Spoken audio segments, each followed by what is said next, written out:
এই অবকাঠামো নির্মাণে যে রাজনৈতিক দৃষ্টিভঙ্গি দরকার, তেমন রাজনীতিকে আমি সমর্থন করি। আমাদের দরকার দুর্নীতিমুক্ত, দলীয়করণ মুক্ত, রাজনৈতিক এজেন্ডা মুক্ত, সত্যিকারের জনকল্যাণমুখী সৃজনশীল একটি সরকার ও তার প্রশাসন। আমার মনে হয়েছে, আমার সত্যি উপলব্ধি হয়েছে, আমার এখন দেশের কাছে, মানুষের কাছে যাওয়া উচিত।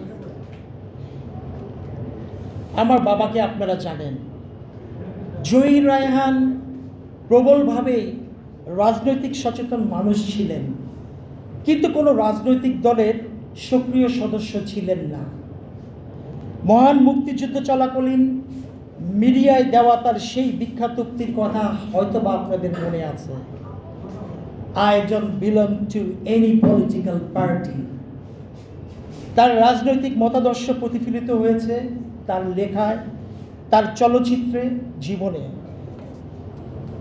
তার জীবন থেকে নেওয়া বা স্টপ জেনোসাইড কিংবা আরেক ফাল্গুন বা আর কতদিন উপন্যাসে।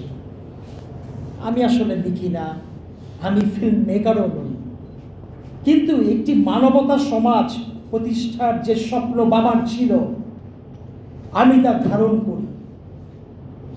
আমি অনেক ভেবেছি, আমার মনে হয়েছে কোনো রাজনৈতিক দলের সঙ্গে সংশ্লিষ্ট না হয়ে মানব কল্যাণমুখী রাজনীতি করা সম্ভব, এবং সেটা সংসদীয় গণতন্ত্রের মাধ্যমে।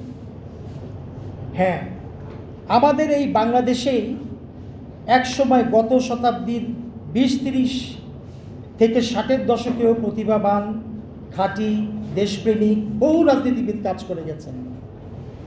ইনারা নির্লোভ ছিলেন, জেল খেটেছেন, সারা জীবন আর্থিক কষ্টেও ভুগেছেন, কিন্তু দেশপ্রেম, মানবপ্রেমের সাথে কখনো আপোষ করেননি।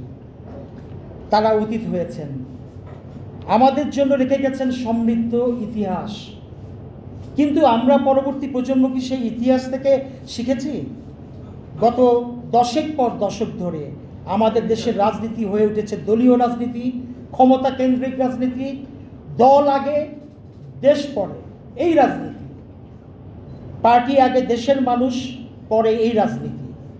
রাজনীতিতে একটি অংশ আসছেন বিভিন্ন পেশা থেকে, এবং রাজনীতিতে এসে নিজের পেশাকেই গুরুত্ব দিচ্ছে না। এই যে নিজের পেশাকে গুরুত্ব দিচ্ছেন না বা পেশার স্বার্থ দেখছেন, এটা তো আমরা আসলে চাই না। তৈরি হচ্ছে কনফ্লিক্ট অফ ইন্টারেস্ট, আর এখানেই সুযোগ তৈরি হচ্ছে দুর্নীতির, স্বজনপ্রীতির। আর তারপর এ নিয়ে চলছে অসুস্থ প্রতিদ্বন্দ্বিতা, যা গড়াচ্ছে ভায়োলেন্সে। অথচ দেশপ্রেমিক উন্নয়নমূলক রাজনীতি তো তা হওয়া উচিত ছিল সহযোগিতার রাজনীতি, ভিন্ন মতের প্রতি শ্রদ্ধা রেখে গঠনমূলক গণতান্ত্রিক রাজনীতি। আমি মনে করি কোনো রাজনৈতিক পার্টির সঙ্গে না থেকেও দেশ ও মানুষের জীবনের উন্নয়নে সরকার ও প্রশাসনের সঙ্গে একযোগে কাজ করা সম্ভব। এটা কঠিন, কিন্তু সম্ভব। আমি একা, কিন্তু সংসদে যদি আমি যেতে পারি, একটা সহযোগিতামূলক রাজনৈতিক সংস্কৃতি বিনির্মাণে আমি যথাসাধ্য চেষ্টা করব।